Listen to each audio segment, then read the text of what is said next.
Hi, everyone. I'm very excited to be kicking off our Customer Contact Industry Review event. I am joined by Kevin Kavanah. He is the VP of Customer Experience at Ziply Fiber, and Wadad Nsouli, SVP of Customer Success and Business Insight at ibex. Now, in this session, we will be discussing the importance of data-driven customer experiences. Kevin is going to share a little bit more about the launch of Ziply and his customer experience strategy. And Wadad is going to give us some insight on the importance of performance management and its role in helping us achieve CX success. To start things off, I'd love it if you guys could give us a little bit of an introduction on yourselves and tell us a little bit more about your backgrounds. Happy to. I'm Kevin Kavanah, Vice President of Ziply Fiber. I've been in this industry, since before AT&T's divestiture, so probably longer than most people on this attendee list have been born. And today at Ziply Fiber, I lead the customer experience team and absolutely love it. Thanks, Kevin. Wadad Nsouli, thank you for having us, Brooke. I've been with ibex for 10 years and in the call center space for 17. So I do remember AT&T, Kevin.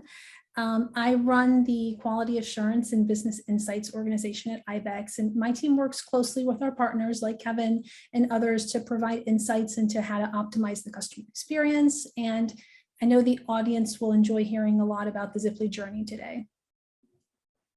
Yes, I agree. So Kevin, I'd love it if we could kind of kick things off by discussing the launch of Ziply.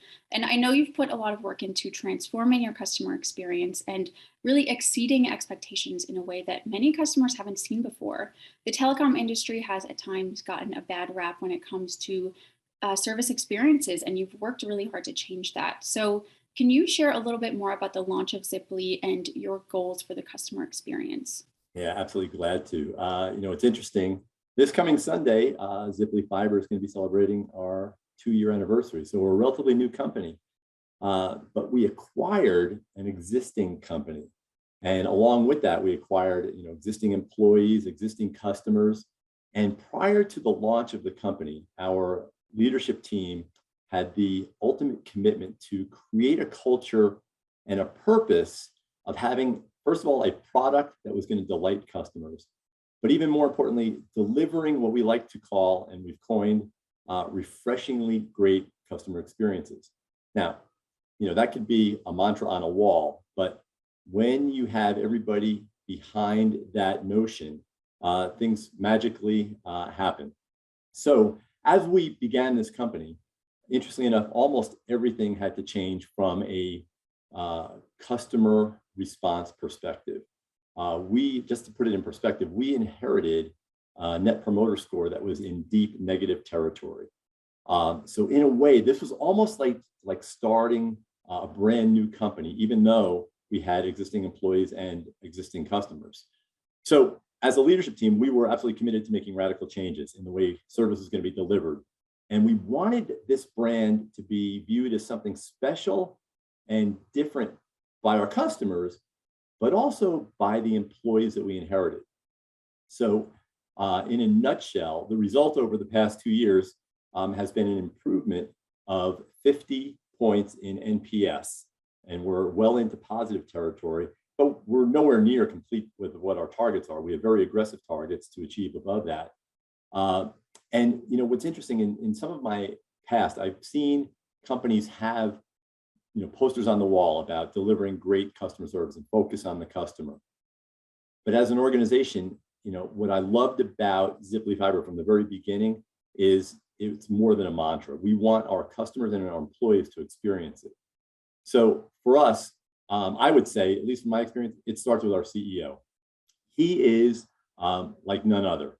He demonstrates it always. And when we first launched our company, we had customers directly reach out to him. And I will tell you in a word, he has been nothing short of a role model for exemplifying how we want to deliver service to our customers, but also to our employees.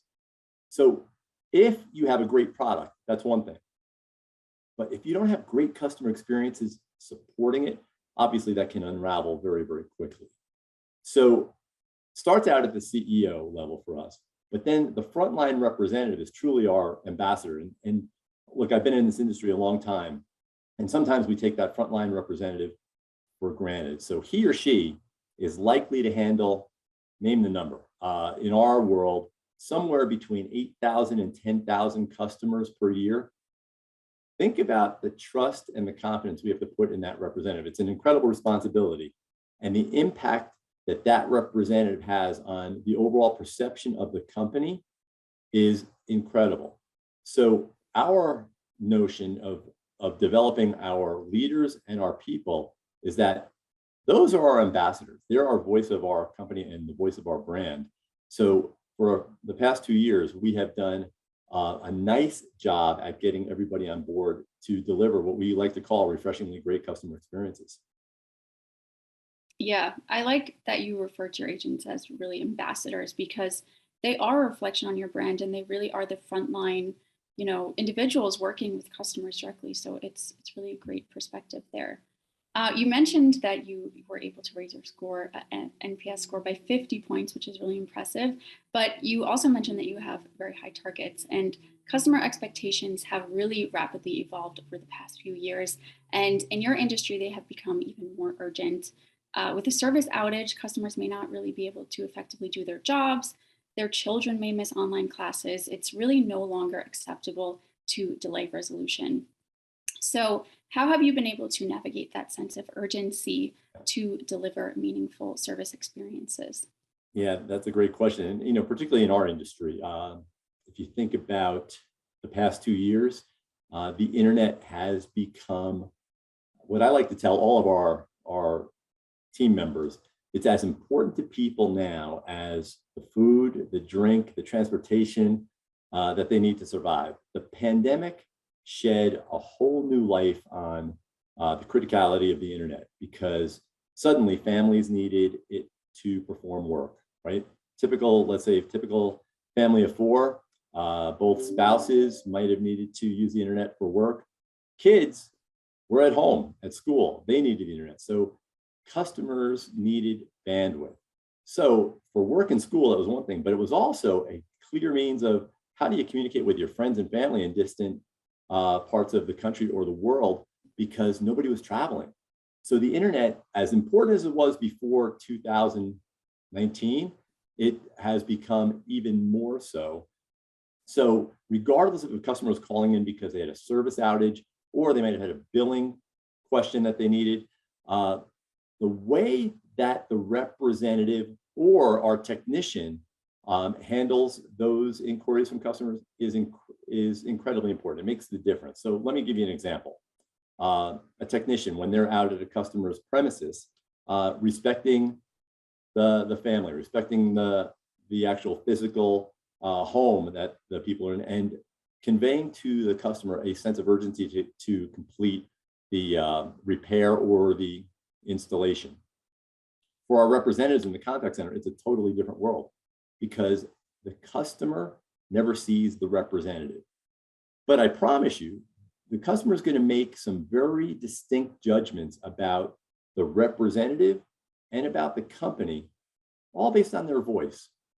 So look, all of us are consumers, and I guarantee you've called companies where you've gotten a representative on the phone and the representative has been very blasé. The words they have chosen might be correct to get your resolution done, but you as the customer, when you hang up the phone, might leave with a feeling of, oh, that was mediocre or that was blah. The way the representative handles it in our world, we spend a lot of time teaching and role playing with representatives how important their voice is for the very fact that the customer never sees the representative. So their voice inflection, their tone, their manner are critical because a customer is going to judge the representative and the company based on that interaction. So we spend a lot of time on that, and our singular goal as the customer calls in, look, they didn't want to call in, but they had to. So number one goal for us is to resolve what is that reason the customer contacted us. I've been involved in other companies where there was, primary goal might have been to reduce average handle time or to make sure you sell something.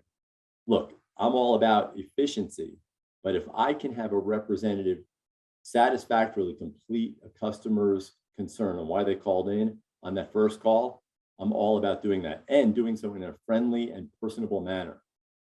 So when the customer calls in and our representative resolves it in a really personalized manner, what it does is it builds confidence in the company. So to your question about, how do you go about doing that? That is really about the training. Many companies are great at training the system. They're great at training the process, the pricing, the products, but they're not great at teaching how to deal with another human being on the other end of the line. And we spend, I hope, an inordinate amount of time helping our people become very effective with other human beings. Yeah, from an urgency perspective, you said that a couple of times, Kevin, and it's very important. I would say when you think of an outage, that's a call driver where an advocate really needs to be on point, and you can use data to understand like the length of interactions by call driver and where you have even wasted time in that call. So many customers could do something we call a value stream map exercise, where you're looking at an interaction by segment. To Kevin's point, you're looking at the opening, the discovery, the resolution, the closing, and you're analyzing potentially where you have waste in an interaction. We found that kind of understanding that by segment and then making maybe changes to a process, to a call flow, maybe even enhancing something small in a CRM that the agent could be using. It's another way to use data to drive faster resolution as well. Absolutely. So we've centered this session around the idea that there's no perfect call. And in an experience-obsessed environment, that seems to be a little bit of a counterintuitive statement, but I know you guys have some really good rationale behind it. So Kevin, can you share more about how you're working with ibex to improve personalization? And I know our audience would love to hear more about your onboarding process and then your focus on, that consistent CX message across your organization.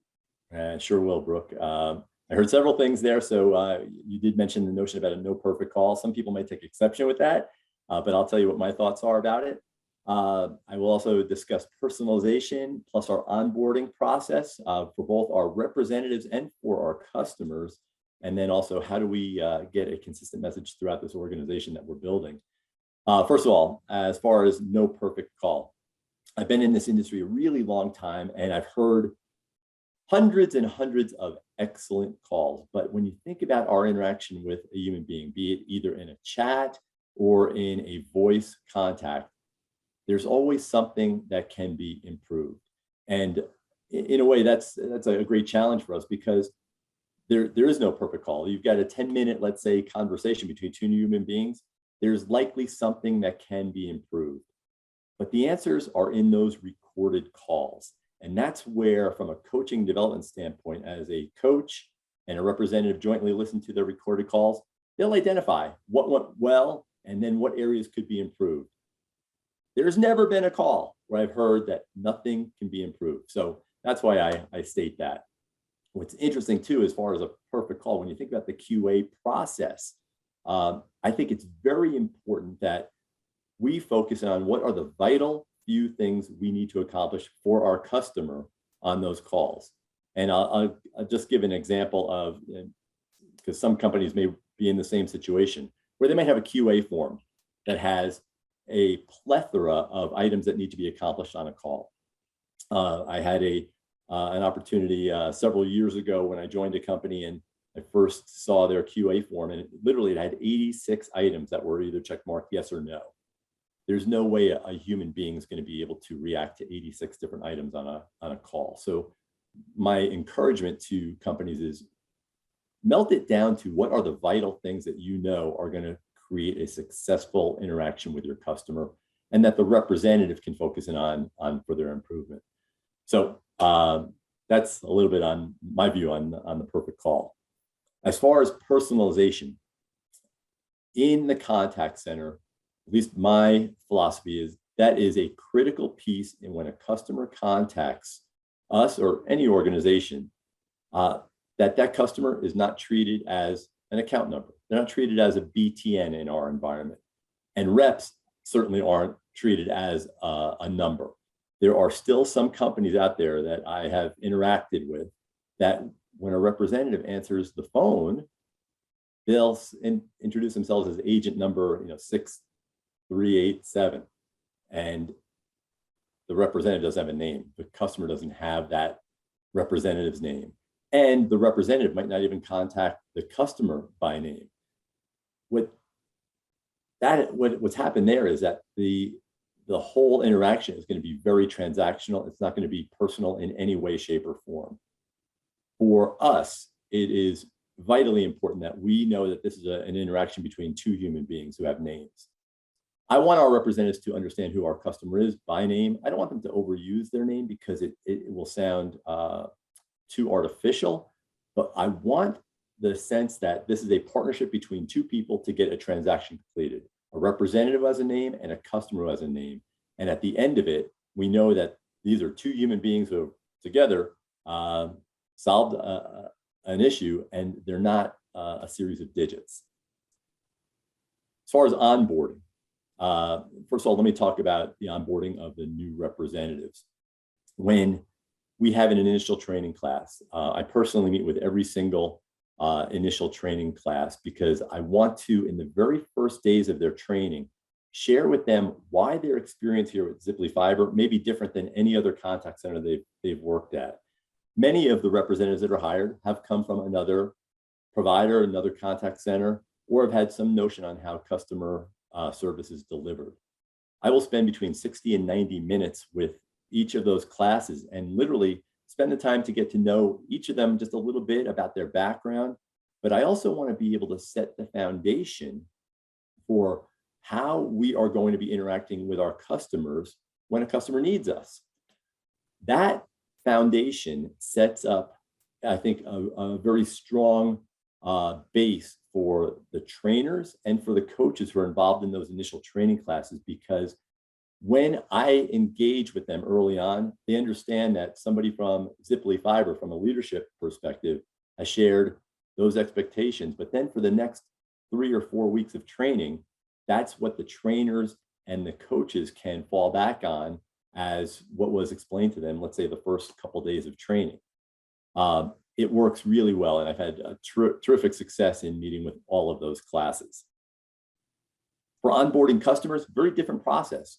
When a customer chooses us, I like to call that the honeymoon period, right? They've made a choice for our company, and now it's a matter of what's their experience going to be when they need us. Well, right off the bat, we want to make those first calls to them. First of all, to welcome them, that they've made a great choice with Ziply Fiber, but also share with them that we understand here's what their order is. We want to reinforce with them, here is the time frame that the installer will be out at their home installing services or potentially repairing services, and making sure that everything is correct in that order, just as the customer expected. But also on that initial call, we share with them that we are going to contact them 1 or 2 days after they have had services installed, because we want to make sure that everything is working to their satisfaction. So for us, I know that onboarding process is very, very effective. Customers have given us terrific accolades on it, but we follow through on what our promises are. And their very first impressions of us, from sale through contact through installation, are extremely positive. So I think that is what helps separate us as well. We do a very good job with our new customers. As far as keeping, go ahead, please. Well, I was going to say, it's so nice to hear how much time you're spending with, your employees and your customers, really making sure that those values are instilled in them to deliver exceptional experiences and build those connections with customers. It's just very nice to hear. Thank you. I think the last thing you wanted to know is, how do we ensure that we have a consistent messaging across our organization? Look, I will tell you, that's done on a daily basis. Our QA team works very closely with the ibex leadership team, with your QA team, with your coaches, your managers, your directors, and your vice president. And we literally have calibration sessions in which we jointly have a strategic approach in which we will listen to random calls. And we will painstakingly go through parts of the call, but rather than going through what is probably a traditional process with a lot of companies, just saying, well, here's what the representative did well, here's what the representative could have improved on. Look, that's pretty easy to do, to point it out. But in our process, what we will do is we'll listen to a part of the call, listen to what the customer said, and then we'll stop the recording. And we'll ask the leadership team to give an example of what should be said or how could it be said that reinforces the right approach for our customer. Based on how that goes, what we do is we get a sense from the leaders, are they effective at coaching? If they are, terrific. If not, we take an opportunity on those calls to help coach the coaches, because each one of those coaches has a responsibility for a team of, let's say, 15 to 20 people. If the leaders can demonstrate what we are expecting, then we feel a great level of confidence. And those sessions work like clockwork every single day. And we have all the leaders involved in those calls, because it's all about the continuous improvement. If we have brand new representatives, chances are their ramp to become excellent is going to take a little bit of time, but we want the coaches to be able to understand how to go about doing that, so it's an effective process. Yeah, so I want to touch on the idea of performance management, because it's become really critical. And, in the midst of the great resignation, organizations really want to make sure that they are empowering their employees to, facilitate those better interactions and promote meaningful experiences for customers. So, Wadad, can you tell us more about the importance of an effective performance management program and, how it can lead to better customer experience outcomes? Yeah, happy to. So, Kevin touched on coaching cadence, and he touched on calibrating to the same vision, and he touched on quality of coaching. Those are very important. When I try and explain our performance management process to our operations teams, I tell them to focus in three or four areas. It's about being consistent, being transparent with the data, working cross-functionally, and being strategic and using data to drive decision-making. So from a consistency perspective, it's really data point in, data point out. In Kevin's situation, that's a NPS detractor, for example, or a bad interaction. For a compliance-centric healthcare, it may be a QA critical fail. But the idea of arming your team managers with real-time alerts whenever you witness those data points or those friction points is really important. At ibex, we are a huge believer of enabling team managers to spend the majority of their day with their agents, call listening and coaching, to Kevin's point. And so being able to streamline that data and feed it to them intraday has made us very successful. From a transparency perspective, real-time coaching and feedback is not a new idea by any means in the call center space, but having a dedicated point of contact that sits in an audit function of that process makes a big difference. So in the example of Ziply, we will have a BI strategic partner that works intimately with Kevin and the operations team that is inspecting what we expect of our operations staff. So having transparency into the process and the right tools to help you audit that, we found very successful. We have a slew of homegrown applications that allow us to kind of see the coaching process in motion at an interaction level, and it's hierarchy based. So if you start up from the site director down to an operations manager, team manager, agent, you can see that entire reporting funnel, and you can see when and if the process breaks, exactly where that happens. So that's my piece on transparency. Cross-functional, I think we all know this, it takes a village to be successful in anything we do. My message to the teams is, if recruiting, training, and operations are not really lockstep in what good sounds like, to Kevin's point, then performance management will fail right then and there. And then when I talk a little bit about strategy and being strategic, leveraging all that data and how you bring all that data together and look at it at a granular level, it allows you to decide what action around what specific call drivers will have the most impact on certain KPIs. And you can also really deep dive into understanding agent population and their movement within a given week or a month. So we manage a lot of our agents from an agent regression perspective versus basic quartile management. What that allows you to do is have all agents, regardless of where they sit from a ranking perspective, continue to improve month over month. Yeah, and to that point, you said month over month, and ideally, based on the way that your coaches work with our team and your representatives, it literally is about becoming better on Friday than you were on Thursday through coaching. And I think your team does that very well for us. Thank you, Kevin. Yeah, so in our previous conversation, Wadad, you mentioned that organizations must work toward continuous improvement if they want to really elevate experiences. And that focus undoubtedly requires access to better insights, improved training and initiatives, and really that proactive service approach. So can you share more about how companies can actually work toward continuous improvement? Yeah, so in addition to the performance management piece we just talked about, that piece addresses your agent gaps. There's also an opportunity when you think about agent tools and technology and how you enable agents to provide the level of service that you require. Training simulators, for example, is one of those homegrown tools we have from a recruiting experience, training, and we use it as well when agents are in production. Think of simulators as a way to test a prospective hire on aptitude for an account before you actually hire them and make that investment. From a training perspective, you can use simulators to give agents hands-on experience throughout training so that they don't have that shock when they take their first call and get into production. And then you can also use it from an operations perspective to upskill, to role play complex call types. So simulation, we found, has been very beneficial for us from a technology perspective.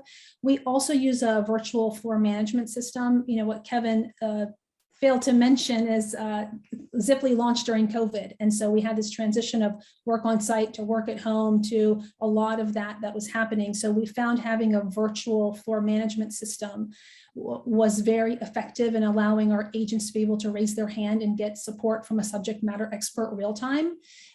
It also, the value of it is you can analyze the data that agents have questions on. So you can use that to upskill agents at a later time, or you can look for trends in the data where a group of agents may be struggling collectively and potentially map that back to a training class, for example, to understand where you have opportunities. And in regards to maintaining metrics like NPS and continuous improvement, we've partnered with a lot of our clients, including Kevin with Ziply, on how do you reduce customer effort? Once you have analytics around why are customers contacting you? Are you resolving that in the first interaction, which Kevin touched on a minute ago? Or is it multiple touches? Then you can build an outreach program where you're proactively messaging customers with answers to the questions they have, sometimes before they even reach out to you. And that results in less customer effort. It's a very good call deflection strategy as well. And it's really just about being able to anticipate the customer's next move and addressing that proactively. What I will say, because of the breadth of accounts we handle, is that Ziply is a company that's very focused on proactive outreach, a lot of times very early in the life cycle of the customer, from a installation and setup and very early touch base with them proactively. I think it's one of the very big reasons why they've seen so many NPS gains that Kevin was mentioning over the last couple of years. So you guys touch on some really important points, and I really appreciate you joining us today. But before we wrap things up, do you have any key takeaways for our attendees? Wadad, you go first. Sure. Okay. So thank you. When I think NPS, I always tell my team it's a marathon, not a sprint. So stay the course. To like Kevin's point, 2 years, the gains have been astronomical, and he's just getting started. So we're in it for the long run. What I would say to those listening is I would say two things. Always be proactive with your customers. Understand why they're calling, when they're calling, and reach out to them at the right moment is really vital. And then always optimize and reassess your process. Stop and look at what your customers respond to, know what's working and what isn't, and constantly evolving that process we've found is where companies are very successful. Kevin, what do you think? So I would just add that for all companies, I believe it starts right at the top, with your key leader in the corporation, but never lose sight of the frontline representative as he or she is your ambassador, because they speak to thousands of customers in a year. So there isn't a company that I'm aware of that doesn't at least, tout their customer desire to have great experiences. But it's a lot more than a mantra on a wall. You literally, through the entire thread of your organization, everybody's got to live it and demonstrate it. So you can tell if you're in an organization that does so. And I'm pleased to say that in Ziply Fiber, that's us. Yeah, well, thank you so much for joining us today, and thank you all for your insight. We so appreciate it here at CCW Digital. And our attendees, thank you for attending. Please connect with us on LinkedIn to continue the conversation. Thank you, Brooke. Thank you, Wadad. Thank you, Kevin.